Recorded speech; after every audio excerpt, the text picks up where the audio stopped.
Hello everyone, and welcome to the third edition of the Youth Workers Network interview series.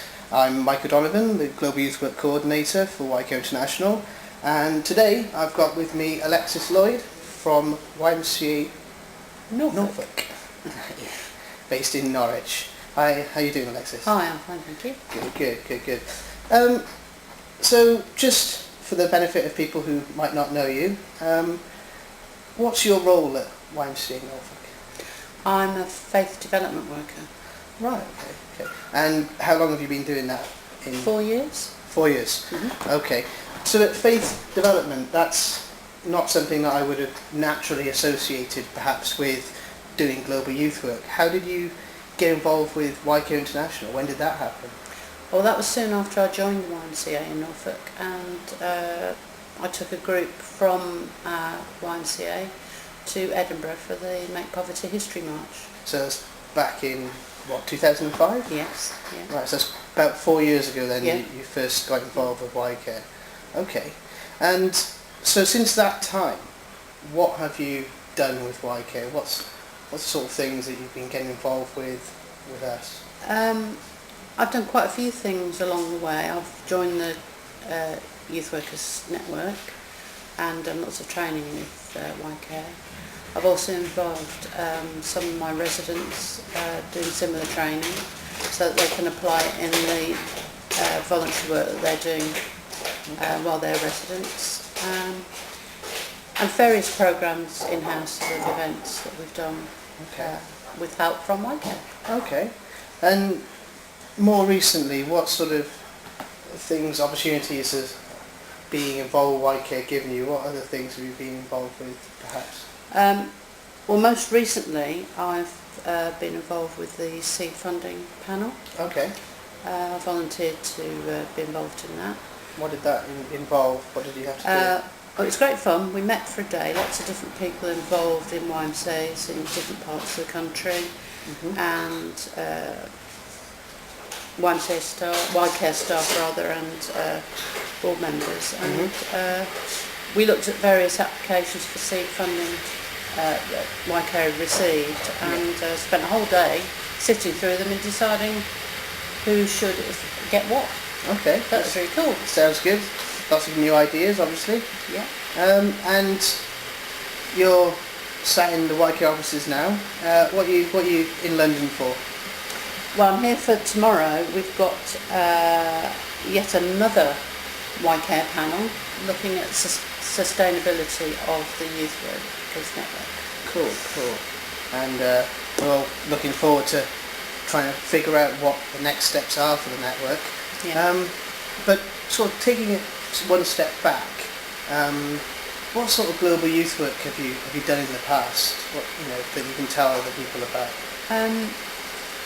Earlier this year, I combined global youth work with a session with some of our younger people on Holocaust Memorial Day, and particularly looking at race hatred.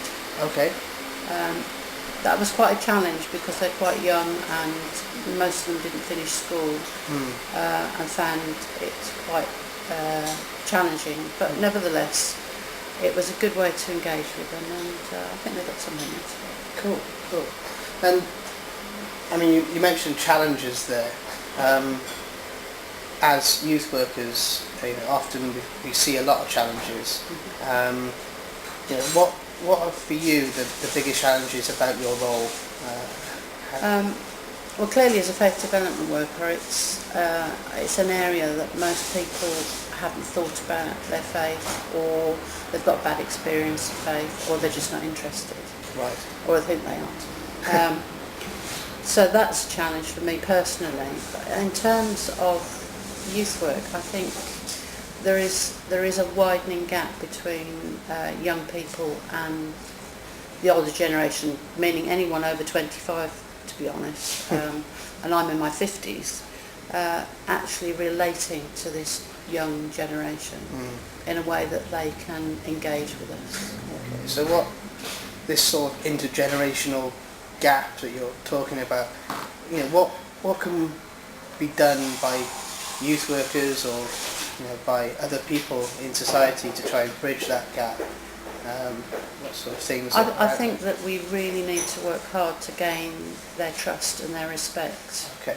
And befriending. If we're friends with them in a professional way, then they will listen to what we have to say and what we think, but also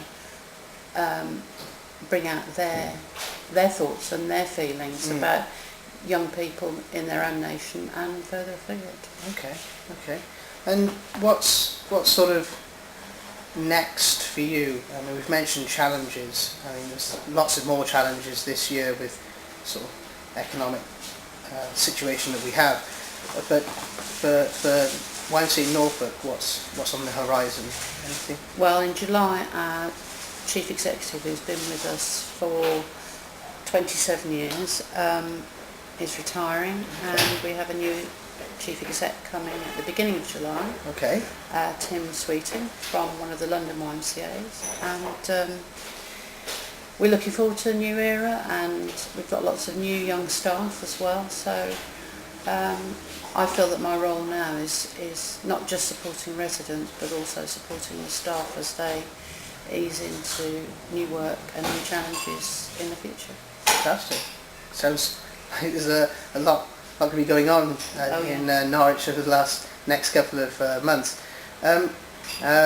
What if someone out there is listening to this and they're thinking, okay, it sounds like Alexis there has got brilliant support, she's got everything she needs, she doesn't need any help doing global youth work, she doesn't need any help doing all these things. What would you say to that person, and if you could ask for some help somewhere, what would you be asking for?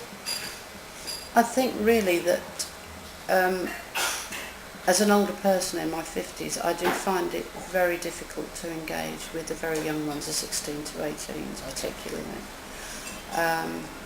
And if there's anybody out there who's got ideas about how we can engage with them and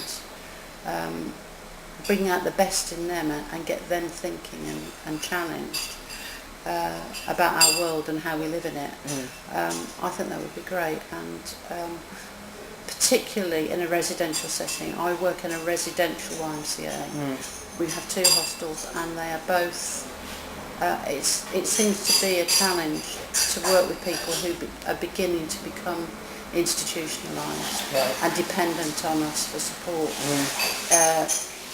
in terms of housing and no money, broken relationship with family.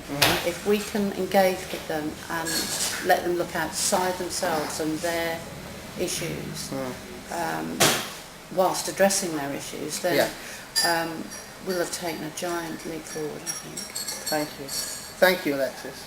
Well, there you have it. If anyone out there has got any of those ideas, if you'd like to get in touch with Alexis, you can do so through the Youth Workers Network.